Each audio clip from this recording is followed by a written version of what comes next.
omi tuntun tìrú ẹja tuntun wà nú odò ẹ tún máa gbọ́. ẹja mi àbàbà jìbọ̀. Àyìnlá kú. Màá wúru máa rí ló ń tokò rẹpẹtẹ. Gbogbo àdúgbò ìdá pátápátá ni. Ìlú dàrú ráúráú ni. Ẹ̀gbá o, Lagos, Ìbàdàn àti símọ̀ pé ọ̀fọ̀ṣẹ́. Ájì Àyìnlá ń gbórin dúró Adéwọlé àyàn Adéwọlé ìlú olùlù tó fáráyé nù.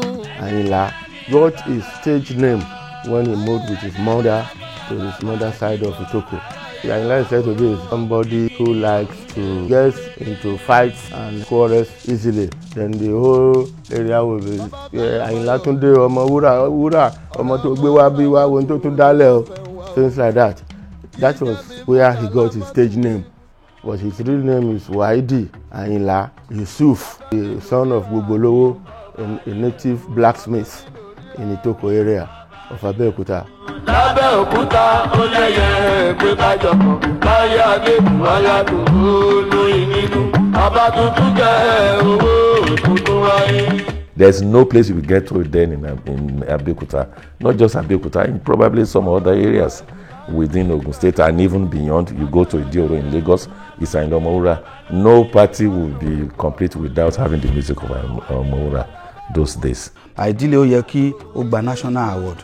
Ká ní kì í ṣe kó bóyá bàbá yẹn tètè ṣaláìsí ni.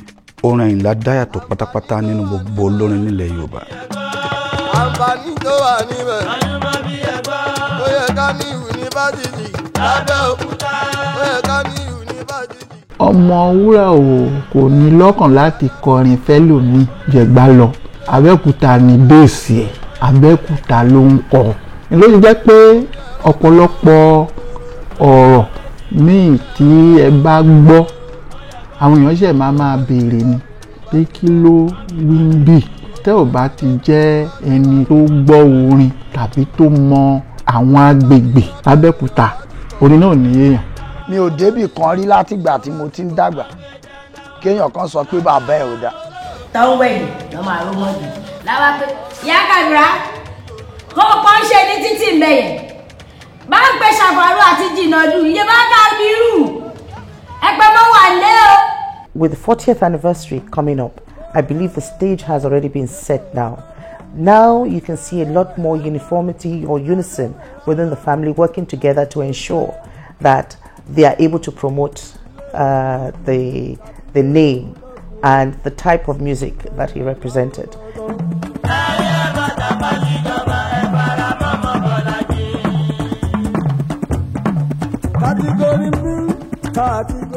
One of the issues that I found intriguing was the process that led to the death of Àyìnlá Ọmọwúrà.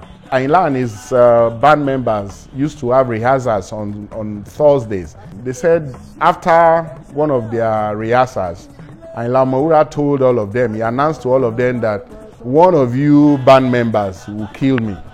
Bíkú bá ń pa wọ́n lẹ́wọ́rọ́ lẹ́wọ́rọ́, Anígilájí Àyìnlá ọmọ Yusuf kó o má mà ka tèmi mọ́ wọn, a kì í kagi ilé gún sóko mọ́gi ilé, wọn kì í kẹrù mọ́ wọn bẹ̀ sísè.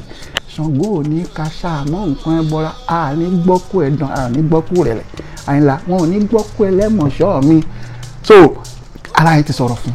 Orin kan tó máa ń dùn mí tó máa ń jẹ́ kó rí mi máa fẹ́ ké kò ní ìtúkọ̀ gbẹ̀yìn. Ayé o kéré tí ẹ gbé mi wò mi ò ní gẹ́ bọ́ ọmọ yẹn lọ́wọ́ ìgbà náà ló wá já ló wá kú.